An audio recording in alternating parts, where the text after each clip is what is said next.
আমরা মনে করি নিরাপত্তা শুধু নারীর না, নারী পুরুষ উভয়ের ক্ষেত্রে হওয়া উচিত।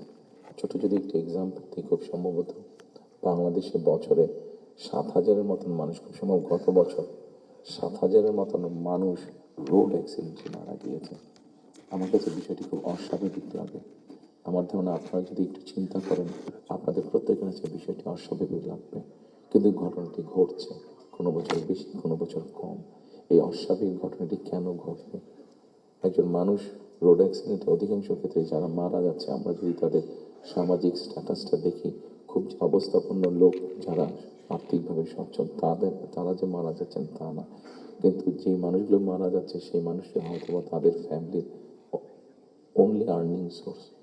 মারা যাওয়ার পরে সেই ফ্যামিলিটির কী হচ্ছে, অথবা লোকটি যদি পঙ্গু হয়ে যায়, মানুষটি যদি পঙ্গু হয়ে যায়, তাহলে তার ফ্যামিলির উপরে কী হচ্ছে, এই বিষয়টি বোধহয় আমাদেরকে নজরে আনা উচিত।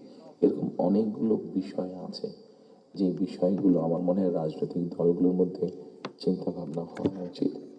এখানে শাইখ সিরাজ সাহেব বসে আছেন, ওনার একটি বিখ্যাত প্রোগ্রাম আছে কৃষি সংক্রান্ত।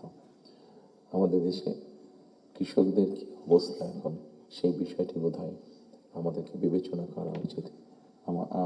উনি ভালো বলতে পারবেন, আমার যতটুকু ধারণা আছে যে মানে সরাসরি জমিতে কৃষিকাজের সাথে জড়িত জমির মালিক এরকম কৃষকের সংখ্যা প্রবাবলি 1.5 কোটির মতন সারা বাংলাদেশে, 1,50,00,000 মতন। এর মধ্যে ডিফারেন্ট ক্যাটাগরির কৃষক আছে।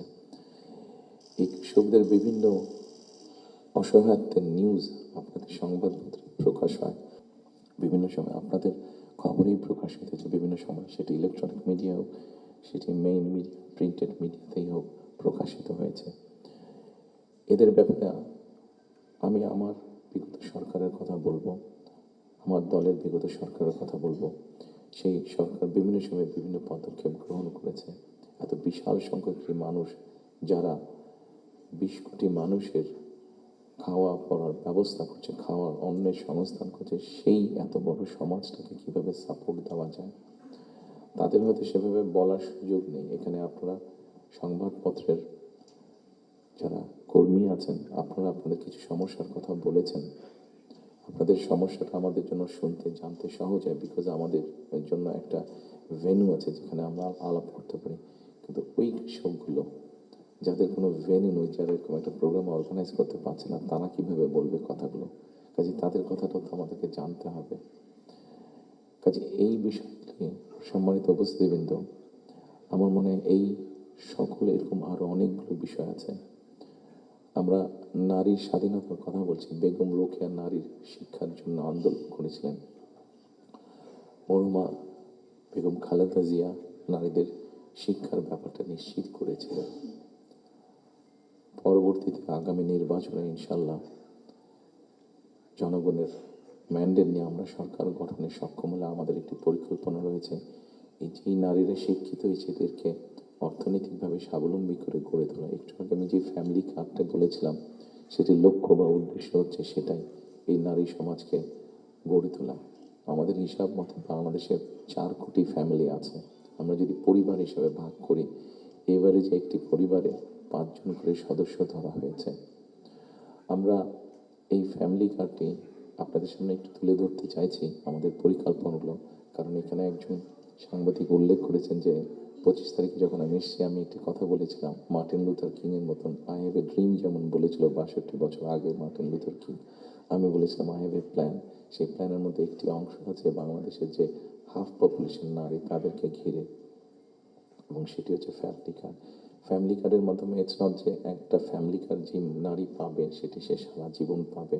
একজন গৃহিণী বা একজন হাউসওয়াইফ যে পাবেন কার্ডটা সারা জীবনের জন্য না, আমরা 5 থেকে 7 বছর দেব। এই 5 থেকে 7 বছর তাকে আমরা একটা সাপোর্ট দেওয়ার চেষ্টা করবো। সেটা টাকার হিসাবে হতে পারে, অথবা এসেনশিয়াল ফুড আইটেমের হিসাবে হতে পারে।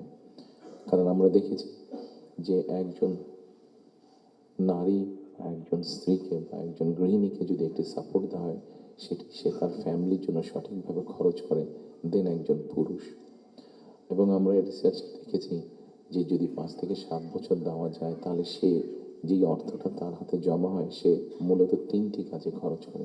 প্রথমত তার ফ্যামিলির স্বাস্থ্যের পেছনে, দ্বিতীয়ত তার ফ্যামিলির ছেলেমেয়েদের শিক্ষার পিছনে, তৃতীয়ত সে যে অর্থটা জমা করতে পারে সেটি সে ছোট ছোটোভাবে ইনভেস্ট করে, খুব স্বাভাবিকভাবে এইভাবে যখন সে ইনভেস্ট করা ধরবে, স্বাভাবিকভাবে তার গ্রামের লোকাল ইকোনমিটা স্ট্রেংথেন হবে, তার উপজেলার ইকোনমিটা স্ট্রেংথেন হবে, তার জেলার ইকোনমিটা স্ট্রেংথেন হবে, তার পরিবারটা শিক্ষিত এবং তার পরিবারটা যদি হেলদি হয়, এভাবে পুরো গ্রামটা হবে, এভাবে পুরো উপজেলাটা হবে, এভাবে পুরো জেলাটা, বিভাগ, একসময় গিয়ে দেশটা হবে।